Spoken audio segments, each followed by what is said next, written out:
नमस्कार दोस्तों। हमारी आज की कहानी है गुरु शिष्य और किसान की कहानी।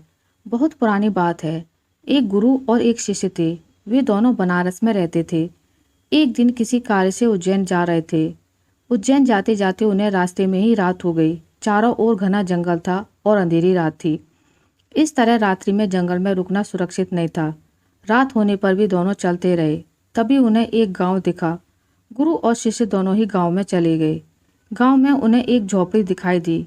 गुरु ने शिष्य से कहा कि आज हम इसी झोपड़ी में रुकेंगे। गुरु और शिष्य दोनों झोपड़ी में गए और झोपड़ी का दरवाजा खटखटाया। झोपड़ी से एक गरीब आदमी बाहर आया और गुरुजी उस व्यक्ति से बोले, हम दोनों बहुत दूर से आ रहे हैं और रात्रि अधिक हो गई है। जंगल में रहना खतरे से खाली नहीं है, इसलिए हम रात्रि में यहाँ रुकना चाहते हैं। वह व्यक्ति गरीब अवश्य था, किंतु दिल से बहुत नेक इंसान था। उसने सम्मानपूर्वक गुरु और शिष्य को झोपड़ी के अंदर बुलाया और उन्हें स्वादिष्ट भोजन करवाया और रात्रि में सोने के लिए बिस्तर भी लगा दिए। भोजन करने के पश्चात गुरुजी ने उस गरीब व्यक्ति से पूछा, तुम्हारा घर तो बहुत छोटा है, किंतु तुम दिल से बहुत धनवान हो। तुम्हारी रोजी रोटी का साधन क्या है? उस गरीब व्यक्ति ने गुरु के मुंह से अपनी प्रशंसा के लिए धन्यवाद दिया और बोला, मेरे पास इस गांव में सबसे अधिक जमीन है, किंतु वह जमीन बंजर है जिस पर किसी भी प्रकार की खेती संभव नहीं है। इसलिए मैंने अपनी रोजी रोटी पालन के लिए एक भैंस रखी है। उसी भैंस का दूध और घी बेचकर मैं अपनी रोजी रोटी चलाता हूँ। उस व्यक्ति की बात गुरुजी को कुछ अजीब सी लगी, किंतु वह कुछ नहीं बोले और सोने चले गए। देर रात में गुरुजी उठ गए और अपने शिष्य से चलने के लिए कहा। दोनों गरीब व्यक्ति को बिना बताए घर से निकल गए और जाते जाते गुरुजी उसकी भैंस को अपने साथ ले गए। अपने गुरु का यह आचरण शिष्य को अच्छा नहीं लगा और वह बोला, गुरुजी, इस गरीब व्यक्ति के पास रोजी रोटी का यही एकमात्र साधन है। अगर हम इसे ले गए तो यह व्यक्ति अपनी रोजी रोटी कैसे चलाएगा? अपने शिष्य की ऐसी बातें सुनकर गुरुजी मंद मंद मुस्कुराए और शिष्य से बोले, आज से ठीक 10 वर्ष पश्चात तुम इसी स्थान पर आना और इस व्यक्ति से फिर से मुलाकात करना।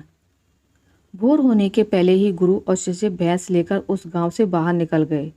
धीरे धीरे कई वर्ष बीत गए। 10 वर्ष बीतने के पश्चात चेले को गुरुजी की बात याद आई कि उसे फिर से गरीब व्यक्ति के घर जाना है। शिष्य फिर से उसी गांव गया।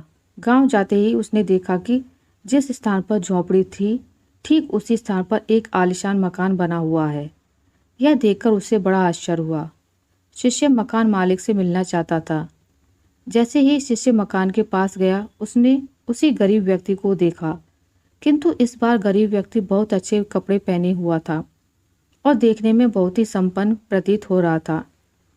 शिष्य उस व्यक्ति के पास पहुंचा और बोला, क्या आपने मुझे पहचाना?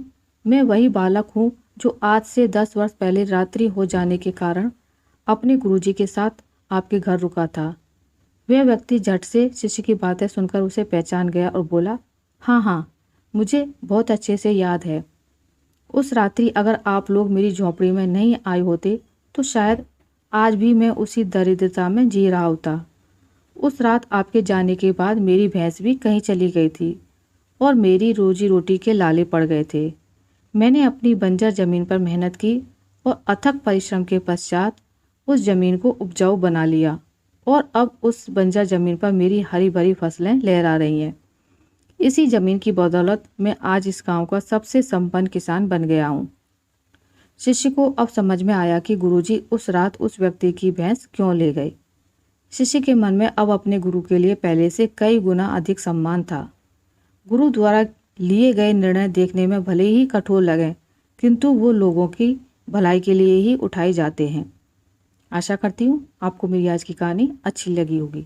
अगर आपको मेरी ये कहानी अच्छी लगी है तो इसे लाइक करें, ज़्यादा से ज़्यादा शेयर करें और अगर आप मेरे चैनल पर नए हैं तो इसे सब्सक्राइब करना ना भूलें। मिलते हैं एक नई कहानी के साथ, तब तक के लिए नमस्कार।